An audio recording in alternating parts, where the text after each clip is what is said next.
তো বাবা আমরা যে কৃষ্ণ নাম শ্রবণে এসেছি তাকে বলছে কৃষ্ণ রসামৃত। ওমা অমৃত মানে কাকে বলে জানো? অমৃত কাকে বলে? অমৃত, তাই তো? অমৃত, অমৃত মানে যার কোনো মৃত্যু নেই। তার মানে অমৃত পান করলে কি হয়?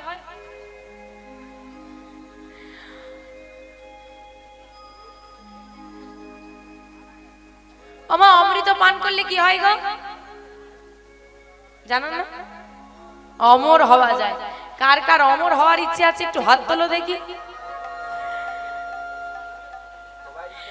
বলে কার না ইচ্ছে আছে অমর হওয়া? যখন বাড়িতে ঝগড়া হবে যে মায়েরা বলবে 25 বার মরে গেলে বাঁচি, জ্বালা সহ্য হয় না, তারাই আবার দেখবে যদি এই কথাটাই নিজেরা বলবে ঠিক আছে বাবা, এই কথা যদি ডাক্তার বলে দেয় মা তোমার এই অসুখ হয়েছে আর বেশি দিন বাঁচবে না, তখন আর গঙ্গা বন্ধ হবে। তাই অমর হতে আমরা সবাই চাই। তাই এখানে কিন্তু বাবা ওই অমৃতের কথা বলা হয়, এখানে বলছে কৃষ্ণ রসামৃত। কৃষ্ণ নামকে বলছে রস অমৃত। রসামৃত মানে রস অমৃত। বলছে অমৃত পান করলে অমরত্ব পাওয়া যায়, কিন্তু কোনো আনন্দ পাওয়া যায় না, রস নেই। কিন্তু কৃষ্ণ নাম হচ্ছে রস অমৃত। রস প্রাণে, রস পানে আনন্দ, অমৃত পানে অমরত্ব। তাহলে ভাবো শুধু অমৃত পান করলে অমরত্ব পাবে, আনন্দ পাবে না।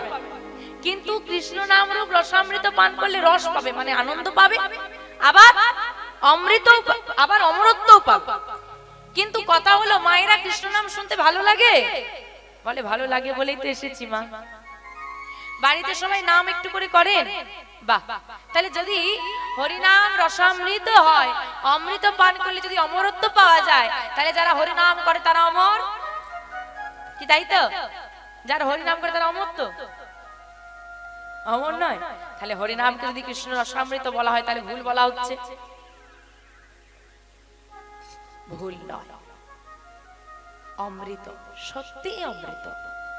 কিন্তু একটা কথা মনে রাখবে, মরতে জীব আসে মরতে। শুধু আমরা মানুষ নই বাবা, এই মর্তধামে যত জীব আছে, যত জীব আছে, যাদের মধ্যে প্রাণ আছে, এমনকি বৃক্ষ, তারও কিন্তু মৃত্যু আছে। এখানে কেউ অমর পা হবে না। কেন বাবা? ওই যে রস কথাটা ব্যবহার করেছে না, আনন্দ। এই পৃথিবীতে কি আদৌ কোথাও আনন্দ পাওয়া যায়? সর্বদাই জ্বালা যন্ত্রণায় ভুগছি। তাই বললেন যদি কেউ কৃষ্ণ নাম ও রসামৃত পান করে তারা কোথায় অমর হবে জানো? এই মর্তধামে নয় গো, ওই গোলক ধামে আমার গৌর গোবিন্দ চরণের দাস হয়ে তারা অমর হয়ে যাবে। নিতাই গৌর হরি হরি হরি হরি। এই যে পৃথিবীতে জীবন মৃত্যুর খেলাটা, এই খেলাটা কিন্তু আমরা অনেকবার খেলেছি। কতবার? 84 লক্ষ জনই করিয়া ভ্রমণ পেয়েছো সাধের মনোভোজন। এই যে জন্ম নিয়েছি মারা যাব, এই খেলাটা, জন্মেছি মারা যাব, জন্মেছি মারা যাব, জন্মেছি মারা যাব, এই খেলাটা কিন্তু 84 লক্ষ বার খেলে নিয়েছি। তাই বলছে যে কৃষ্ণ নামের কেউ স্মরণ নিতে পারে, এই জন্ম মৃত্যুর খেলা তাকে আর খেলতে হবে না। যখন তোমরা সেই পরধামে যাবে, পরপারে, সেখানে গিয়ে গৌর গোবিন্দ চরণের দাস হয়েই তুমি রয়ে যাবে, তোমাকে আর মর্তধামে মরতে আসতে হবে। সেই রসামৃত পানে সবাই মিলে আমরা একত্রিত হয়েছি মা। জানি না আপনাদের মতো কৃষ্ণ অনুরাগী, গৌর অনুরাগী ভক্তবৃন্দের সম্মুখে দাঁড়িয়ে, আপনাদের মতো জ্ঞানী গুণী ভক্তবৃন্দের সম্মুখে দাঁড়িয়ে গৌর গুণ কথা আমি কতটুকু বর্ণনা করতে পারবো, আদেও পারবো কিনা।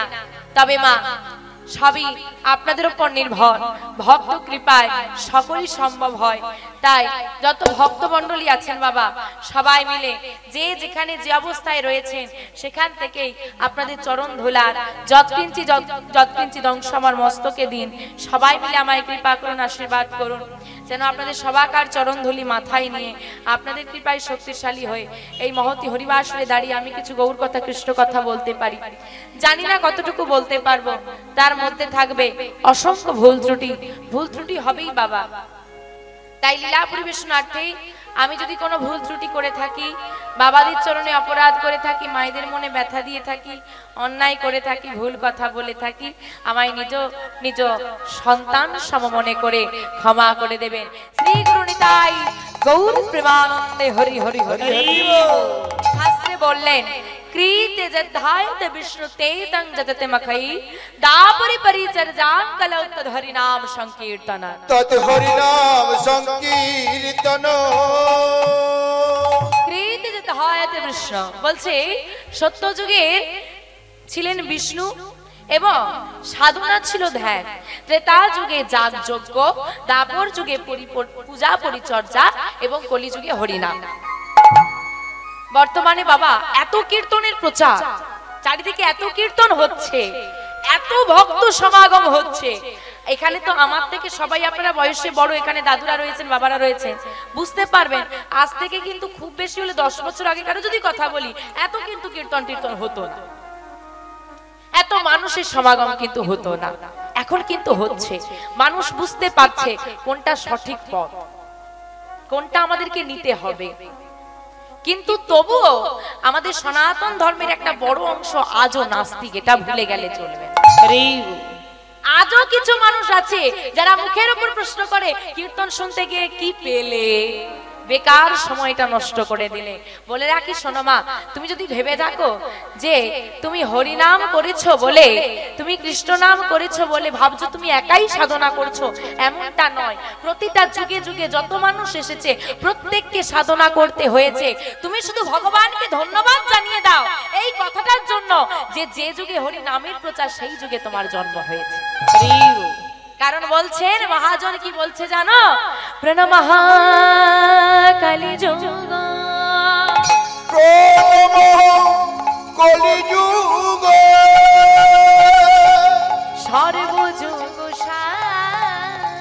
সর্বযুগ হরিনাম সংকীর্তন হরিনাম সংকীর্তন চাহতে হরিনাম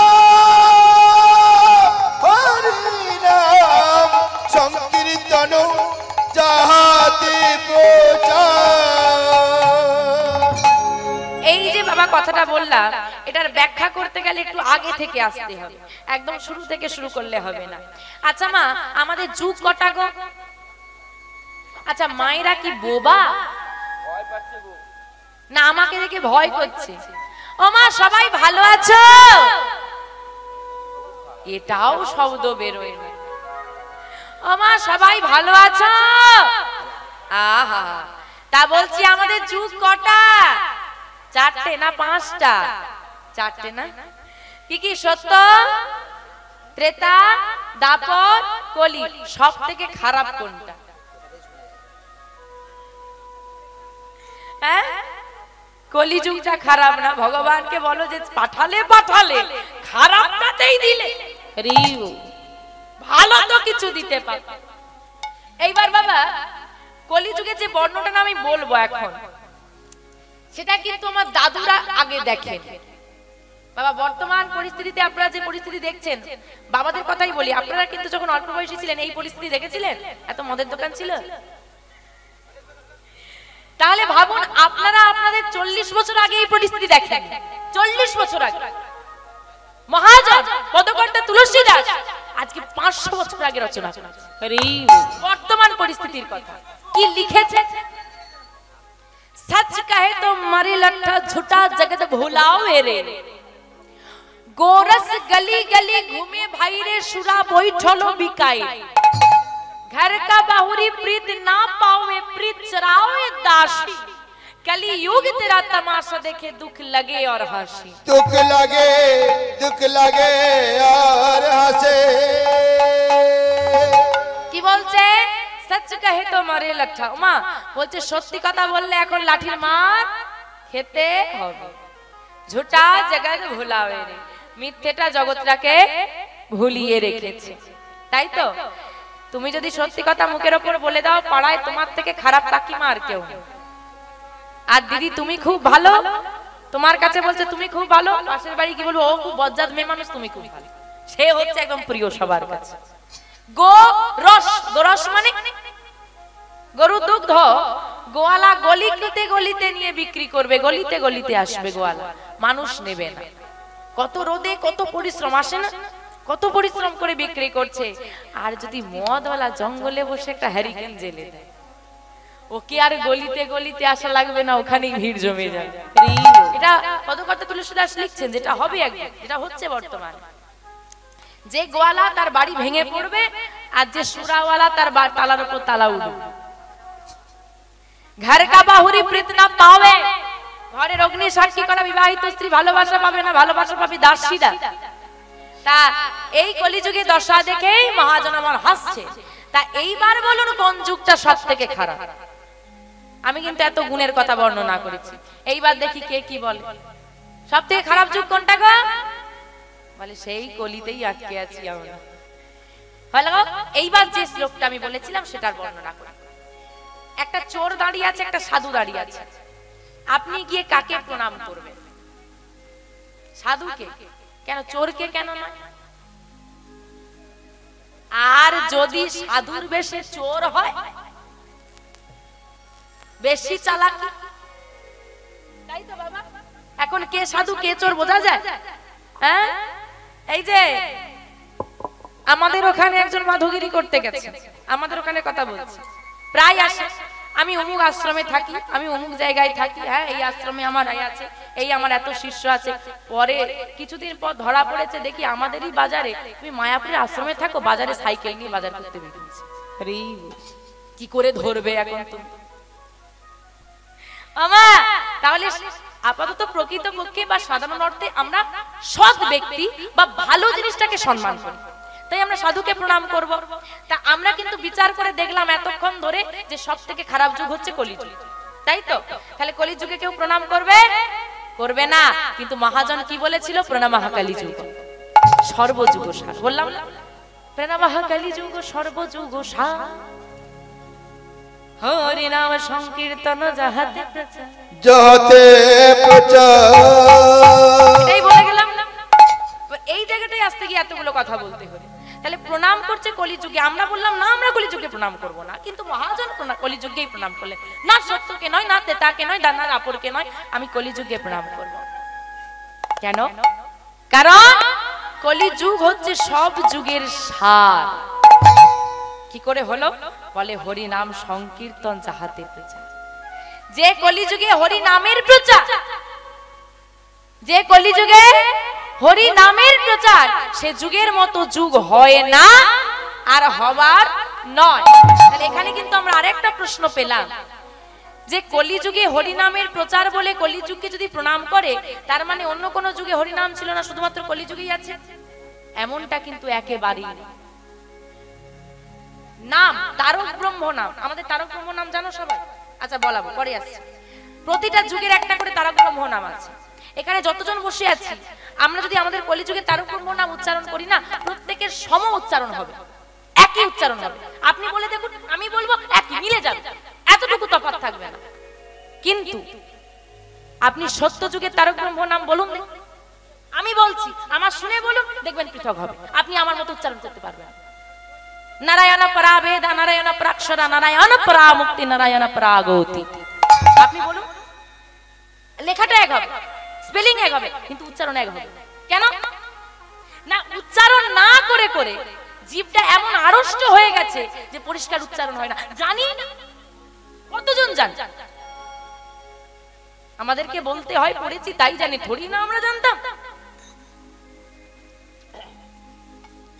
তাহলে কলিযুগের নামের মধ্যে, কলিযুগের তারক ব্রহ্ম নামের মধ্যে, ওই যুগে তারক ব্রহ্ম নামের মধ্যে এত তফাৎ কেন?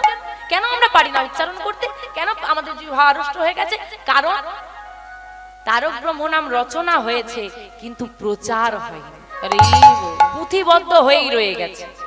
বাবা, আমি নাচ শিখেছি, আমি নাচ শিখেছি, কোনোদিনও মঞ্চে দাঁড়াইনি, আমার দ্বারা হবে কোনো? আমি যে নাচ শিখেছি কেউ জানবে? এই মঞ্চে না দাঁড়াই, ঘরে ভেতরে শিখে বসে আছি। ঠিক তদ্রূপ পুঁথিতে রচনা হলো কিন্তু পুঁথিবদ্ধ হয়ে রয়ে গেল, কেউ তো প্রচার করেনি, তাই মানুষ জানে না। কিন্তু বর্তমান কলিযুগ ব্যতিক্রমী কলিযুগ, একমাত্র কলিযুগ। আমি শব্দটা ব্যবহার করছি ব্যতিক্রমী। কেন ব্যতিক্রমী বললাম? আজকে বাবা আমি এখানে এসেছি, আমি যদি আমার ঘটনা বর্ণনা করি কেউ শুনবে? কিন্তু ব্যতিক্রমী কেন বলছি বাবা? যার নাম তিনি নিজে প্রচার করেছেন কলিযুগে, অন্য কেউ নয়, তার সাঙ্গপাঙ্গ নয়, যার নাম তিনি নিজে এসে কলির জীবে দাঁড়ে দাঁড়ে প্রচার করে গেলেন। তাই আমাদের কাছে তারক ব্রহ্ম নামটা এতটাই মধুর, আমাদের কাছে এতটাই সহজ যে বাচ্চা থেকে বুড়ো সবাই বলতে পারে আমা। তাই বলছে এই কলিযুগে, যে কলিযুগে হরি নাম সংকীর্তনের প্রচার, সে যুগের মতো যুগ হয় না আর হবারও নয়। সেই যুগের মানুষ আমরা, এটা আমাদের জীবন ধন্য, কলিযুগ ধন্য। কলিযুগের সব দিকটা খারাপ, সব দিক যেদিকে তাকাবে সব দিক খারাপ, শুধু একটা দিক ভালো। যে যুগে সাধনা করা লাগে না, যে যুগে সংসার ত্যাগ করা লাগে না, যজ্ঞ করা লাগে না, পূজা করা লাগে না, সংসারে বসে একবার গোবিন্দকে ডাকলেই, একবার নাম উচ্চারণ করলেই যেখানে উদ্ধার পাওয়া যায়, সেই যুগই হলো সার। তাই বাবা সবাই মিলে আমরা একত্রিত হয়েছি। বাড়িতে কে করি কে করি না আমি জানি না, বলতে পারবো না, বাড়ি বাড়ি তো আর ঘুরে দেখার মতো সময় আমার নাই। তা সবাই মিলে যখন সবার বাড়ি ছেড়ে সবাই সংসার পরিত্যাগ করে, আজকে আমরা সন্ন্যাসী হইনি। কেউ সঙ্গে করে কিছু নিয়ে এসেছে, কেউ বাসনা নিয়ে এসেছে যে বাড়ি ফিরবো, আগে শুনি তারপর দেখা যায়। সবাই আমরা মায়াটাকে পরিত্যাগ করে সবাই মিলে আমরা একত্রিত হয়ে গেছি, সব পরিত্যাগ করে দিয়েছি, কত মায়ার বাঁধনকে অতিক্রম করে এসেছি। তাই সবাই মিলে আজকে আমরা একত্রিত হয়ে সেই নাম সংকীর্তনের শরণাপন্ন হব, যে নাম সংকীর্তন আমাদেরকে ভব নদী পারাপার করবে। কি গো মা, গাইবে তো? গাইতে পারবে? না না, যা সব সারা বেরোচ্ছে না, মনে হয় না পারবে বলে। ও মা পারবে? ওইদিকের মায়েরা পারবে? কারা কারা পারবে, মনে জোর আছে একটু হাত তোলো দেখি। বাবা বাবা বাবা, মায়েদেরই হাতগুলো আগে বেরিয়েছে। তাদের কি স্প্রিং সিস্টেম আছে, ওঠে আর নেমে যায়? তাহলে বলতে পারতে ওপর থেকে দড়ি ঝুলিয়ে দিত, এরকম টাঙিয়ে রাখতো, ওপরে উঠে থাকতো। সবাই মিলে গাইবে তো? সবাই গাইলে কিন্তু আমি গাইবো, নাহলে কিন্তু বন্ধ করে দেবো। গাইবে তো? হরে কৃষ্ণ, কলিযুগে তারক ব্রহ্ম নাম গেয়ে দেখো, আমার সঙ্গে একই হবে তোমাদের। হরে কৃষ্ণ কৃষ্ণ কৃষ্ণ হরে হরে। আস্তে আস্তে আস্তে আস্তে। ও মা, জানো তো আমাদের দেশের মধ্যে কিছু দেশদ্রোহী মানুষ থাকে, আছে না? আমাদের দেশে থেকে আমার দেশের দিকে ক্ষতি চায়, এই দিকটা মানে যারা ভালো চায় আর দিকে যারা ক্ষতি চায়, সারা শব্দই নেই। এইবার দেখুন মায়েরা চুপচাপ আছে, তাদের কিন্তু হাত বেরিয়েছে। কেন বলুন তো? বাড়িতে হাতের কাজ হয়, বাসন মাজে, রান্না করে, মানে হাতগুলো ভালো চলে। আর বাবাদের তো কাজরা হয় না, না হাতের ভালো। ও মা, বাড়িতে ভালো করে বাসন মাজবে দেখি বাবাকে দিয়ে, দেখবে পরের বারে হরিবাসন হাত বেরিয়ে গেছে। আচ্ছা মায়েরা আমাকে সত্যি কথা বলবে না মিথ্যে কথা বলবে, আগে বলো? সত্যি বলবে? এখানে আছে বাবাদের আছে, হ্যাঁ কি না? স্বাস্থ্যের পক্ষে ভালো না খারাপ? মায়েরা বলো খারাপ, বাবারা বলেন ভালো না খারাপ? ভালো, মানে যে যার ভোটার সে তো তাকে ভালো বলবে। এখন বলছে কি হরি নামে হাত বের করব। আর যারা দাঁড়িয়ে থাকে বাবা তাদেরকে বলি, যখন কীর্তন শুনতে আসবেন পকেটবিহীন প্যান্ট পরবে। কারণ আমি দেখেছি হরিবাসুর এসে যারা দাঁড়িয়ে থাকে সবার হাতটাই পকেটে থাকে। ঠান্ডা তো কি করে হাতটা বের করব, ঠান্ডায় হাত বের হচ্ছে না। যদি কেউ বলে দাদা একটু হয়ে যাক না, এই তো তখন দুটোর জায়গায় চারটে হাত বের করে নিজের ক্ষতি করতে করে তালি দেবে। কিন্তু উপকার যেখানে হবে, যার সেবার জন্য হাত দুটো এনেছি তার সেবা বাদে নিজের অখাদ্য কুখাদ্যগুলো ওই হাত দিয়েই তা নিজের ক্ষতি করছো করো। এখন তুমি না খেলে যে বিক্রি করছো তারা সংসার চলবে না। কিন্তু যেখানে হরি নাম হচ্ছে সেখানে তো একটু করতালি দিতে হবে নাকি? দিতে হবে তো। তাহলে হাতগুলো এবার কি উঠবে? আমা যাই হোক, আমরা নাম বিচার আস্বাদন করলাম। আসুন লীলা বিষয়বস্তুর মধ্যে প্রবেশ করে একটু গৌর হরির কথা আস্বাদন করব, গৌরচন্দ্রিকা, তারপর লীলা বিষয়বস্তুর মধ্যে যাব। তো আজকে যে বিষয়বস্তুটা আমরা আস্বাদন করব, আমরা যারা বৃন্দাবনে গিয়েছেন যারা জানেন, তারা বেশিরভাগ মানুষই জানবেন এটা, যে বৃন্দাবনে যে এত পুণ্যার্থী যায় বৃন্দাবনে 5000-এরও বেশি মন্দির রয়েছে। কলকাতার গলিতে যদি হারিয়ে যান খুঁজে পাওয়া যাবে, বৃন্দাবনের গলিতে হারিয়ে গেলে খুঁজে পাওয়া মুশকিল আছে। মানে যেখানেই ঢুকবেন মনে হবে যেন এই মন্দিরটাতেই আমি আগে এসেছি, কিন্তু আদেও না। কিন্তু এত মন্দির থাকা সত্ত্বেও যাকে প্রধান দর্শন করার জন্য পুণ্যার্থী যায় তার নাম কি গো? বাঁকে বিহারী। বৃন্দাবনে যদি বাঁকে বিহারীকে দর্শন করতে না পারো, বৃন্দাবন যাওয়া বৃথা। কিন্তু দর্শন করাটা যে কি মুশকিলে, যারা গেছে তারাই জানে। আমরা গিয়েছিলাম, এই আশ্বিন মাসের কথা বলছি, কাকু গিয়েছিল, আমরা গিয়েছিলাম। তো মন্দির ভীষণ দূরে, রাস্তায় লাইন দিয়ে দাঁড়িয়ে আছি। হঠাৎ করে আমাদের সামনের একটা মেয়ে এমন ভিড়ে ঠেলাঠেলি করেছে, হাত দিয়ে মেরেছে, রক্তাক্ত অবস্থা। ওই রক্তাক্ত অবস্থায় মেয়েটাকে আর লাইন থেকে বের করে নিয়ে আসা যাচ্ছে না। ভয় পেয়ে আমরা সরে গিয়েছি, দর্শন হলো না। যেদিন বাড়ি ফিরে আসবো সেই দিন এত জ্বর আমার, কিছুতেই যেতে পারছি না, কি করব, মনও খারাপ লাগছে। বা এত দূর এলাম, বাঁকে বিহারীকে দর্শন করব না, যা হয় হবে। গিয়ে দেখলাম এখান থেকে আপনারা যেখানে অবধি শেষ পর্যন্ত বসে আছেন এইটুকু মন্দিরের ব্যবধান, এইটুকু মন্দিরের ব্যবধান। আপনাদের যে ঢালাই রাস্তা আছে না, এর থেকে সরু রাস্তা। অত বড় মন্দিরে এর থেকে সরু রাস্তা, দুদিকে দোকান। এইটুকু জায়গার মধ্যে প্রায় 1000 লোক দাঁড়িয়ে আছে। মানে নিজের পাটা মাটিতে ছিল না, লোকের ঘাড়ের উপর দাঁড়িয়েছিলাম। এখনো ভাবি কোন রকম মন্দিরের দরজাটা খুলেছে, আধ ঘন্টা দাঁড়িয়ে থাকার পর আমাকে আর হেঁটে যেতে হয়, যা ঠেলে নিয়ে চলে গেছে, তাতেই দর্শন। এই বাঁকে বিহারীকে দর্শন করতে গিয়ে যখন থেকে মন্দির খোলে, যখন থেকে মন্দির বন্ধ হয়, সব সময় এরকম মানুষ। কোনো বিশেষ দিন নেই, কোনো বিশেষ সময় নেই, সব সময়। এবং কেন যায়, কেন মানুষ এত পুণ্যার্থী বাঁকে বিহারীকে দর্শন করতে যায় এত মন্দির থাকতে? জেনে রাখুন, আমি জানি না আপনাদের এখানে কোনো কৃষ্ণ মন্দির আছে কিনা, তবে এটাও শুনে থাকবেন যে এরকম বহু জায়গায় আছে। রাধা মাধব মন্দির আছে, একাধিক জায়গায় আছে, দুটো জায়গায় মন্দির থাকতেই পারে। মদন মোহন মন্দির, গৌর গোপাল মন্দির, এখন ইস্কন মন্দির হচ্ছে বিভিন্ন জায়গায়। বাঁকে বিহারীর মন্দির কিন্তু পৃথিবীতে কোথাও নেই, বৃন্দাবন বিহনে। যে কোনো মন্দিরে যাবেন, আরে এই যে বিগ্রহটা দর্শন করছি, এই বিগ্রহের মতো মনে একটা মন্দিরে দেখেছিলাম না, একই রকম দেখতে, সাদৃশ্য দেখতে হয়। বাঁকে বিহারীর মতো দেখতে কোথাও কোনো বিগ্রহ নেই, একটাই আছে। কেন? কারণ তিনি স্বয়ং ফুটে উঠেছেন। আমরা বিগ্রহ তৈরি করা হয়, কিন্তু বাঁকে বিহারী স্বয়ং জীবন্ত, আজও জীবন্ত। বাঁকে বিহারীর মধ্যে না আজও প্রাণ আছে। আমি যেমন কথা বলছি, বাঁকে বিহারী ঠিক আমাদের মতো কথাও বলতে পারে। এই কারণে আজও পর্যন্ত বাঁকে বিহারীর পলক দর্শন হয়। কিরকম দর্শন? একটা পর্দা যাবে চলে আসবে, যাবে চলে আসবে, অত ভিড়, অত ঠেলাঠেলি। যদি কেউ দেখতে গিয়ে ওই পর্দা চলে যায়, ব্যাস হয়ে গেল তার দেখা, ভিড়ে বের করে নিয়ে চলে যাবে দেখা। আর কারণ এখনো যদি কোনো ভক্ত ভক্তি ভরে তার দিকে তাকিয়ে দুটো নয়নের বাড়ি ফেলে দেয় না, ওই বাঁকে বিহারী মন্দির ছেড়ে তার সঙ্গে চলে যেতে পারে, এই ক্ষমতা আছে। কিন্তু বলে রাখি, তার নাম বাঁকে বিহারী নয়, তার নাম হচ্ছে মাধব, বৃন্দাবন চন্দ্র মাধব চন্দ্র। কিন্তু তাহলে যে মাধব নাম হয়, বাঁকে বিহারী হলো কি করে? আমরা যারা এখানে ভক্তরা বসে আছি, বাবা আমার বয়স কত? বলে 40 হলো। কি গো 40 হয়ে গেল, এখনো গুরুচরণ আশ্রয় করনি, গলায় তুলসীর মালা নেই? আরে দাঁড়া বাপু, 70 ঠেকুন, তাই তো? এইবার 70 ঠেকলে হরি নাম করব, 50-এ গিয়ে হরি বল।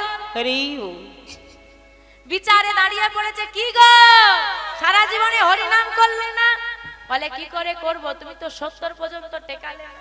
বলে আমরা কি গ্যারান্টি দিয়েছিলাম তুমি 70 পর্যন্ত টিকবে? কোনো গ্যারান্টি নেই তো। আজ আছি, এখন আছি, এখন করো। কৃষ্ণ ভজনের যোগ্য সময় কোনটা বাবা? বলে বয়স হলে। একদমই না। কৃষ্ণ ভজনের যোগ্য সময় কোনটা জানো? বাল্য বয়সে কৃষ্ণ ভজে, কৃষ্ণ পাওয়ার আসে, কৃষ্ণ পাওয়ার আসে। যৌবনে কালে কৃষ্ণ ভজে, কৃষ্ণ আসে না আসে, আসে না আসে।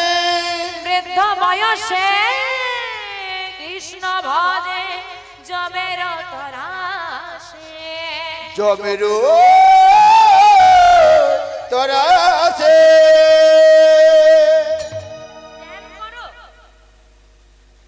আমা বলছে বাল্য বয়সে কৃষ্ণ ভজে কৃষ্ণ পাওয়ার আসে। একটা 3 বছর 4 বছর কি 5 বছরের বাচ্চাকে মেলায় অনেক ছোট ছোট গোপাল পাওয়া যায়, পুতুল পাওয়া যায়, কিনে নিয়ে এসে রেখে দাও, পাশে রেখে দাও কয়েক হাজার টাকার বান্ডিল, সে কোনটা নেবে? হ্যাঁ, কোনটা বেশি নেবে মা? গোপালটা নেবে।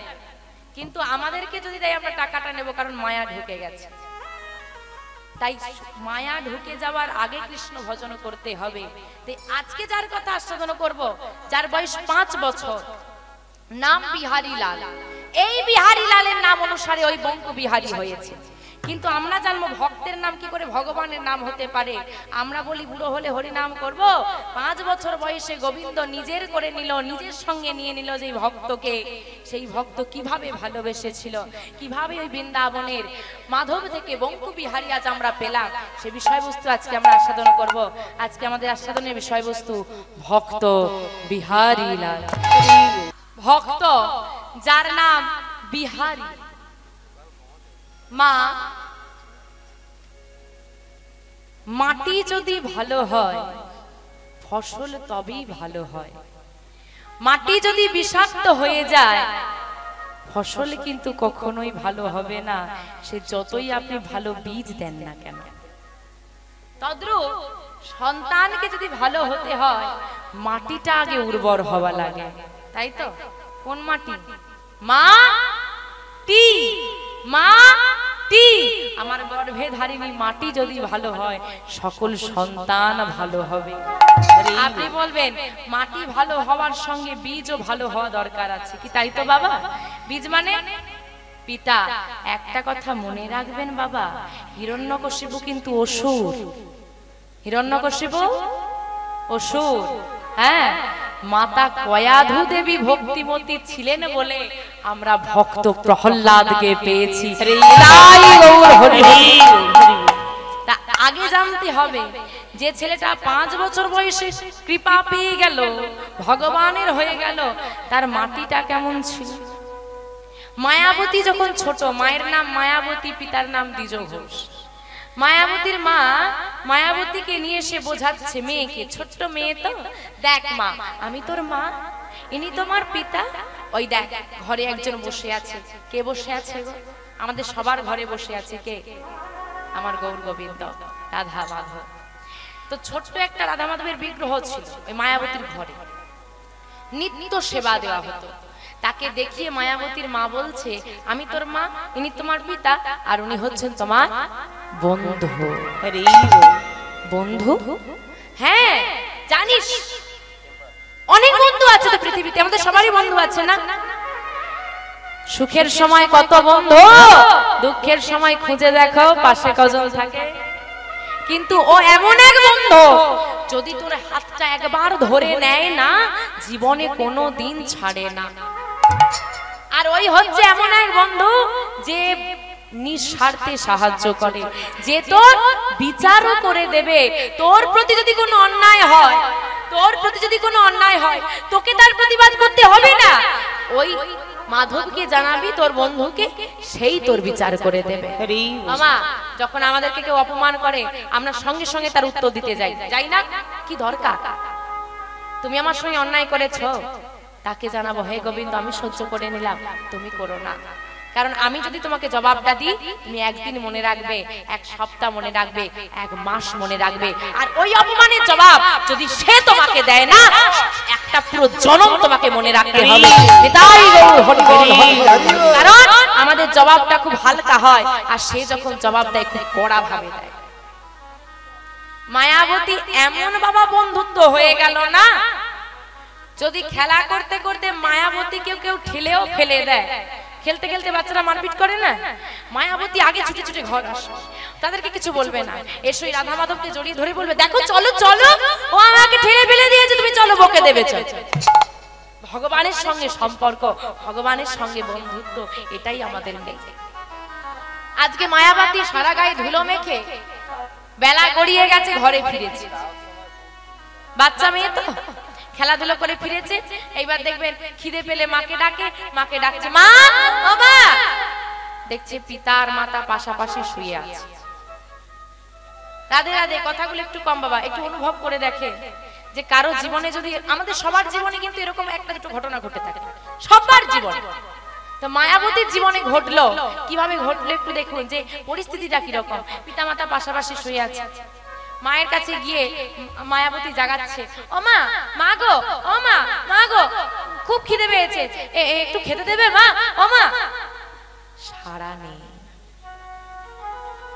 পাশে বাবা শুয়ে আছে, তার কাছে গিয়ে বলছে বাবা, বাবা দেখো দেখো, মা সকালবেলায় আমায় খেলতে যেতে বারণ করেছিল, মায়ের কথা না শুনে আমি চলে গিয়েছি বলে আমার মা অভিমানে আমার সঙ্গে কথা বলছে।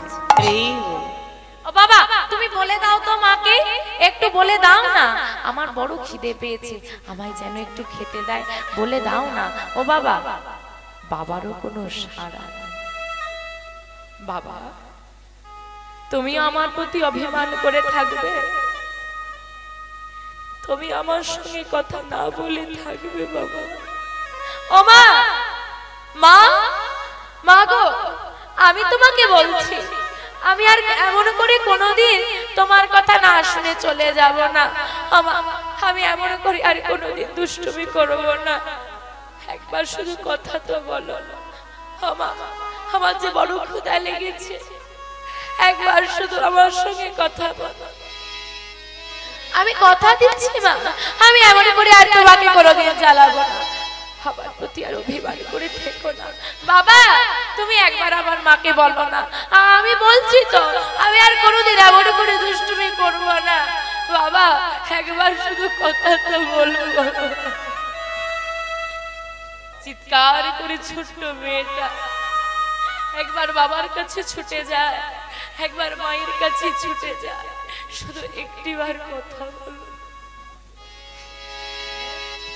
মায়াবতীকে এসে পাশ থেকে একটা মা জড়িয়ে ধরেছে, মায়াবতী কাঁদিস না মা, কাঁদিস না, দেখো না, দেখো না আমার সঙ্গে আমার মা কথা বলছে না, দেখো না, বলো না তোমরা একটু। তোর বাবা মা আর কোনোদিন কথা বলবে না। কি? হ্যাঁ রে, না না, আমার বাবা মা আমার সঙ্গে কথা বলবে না কেন? কেন বলবে না? কারণ তারা তোকে ছেড়ে চলে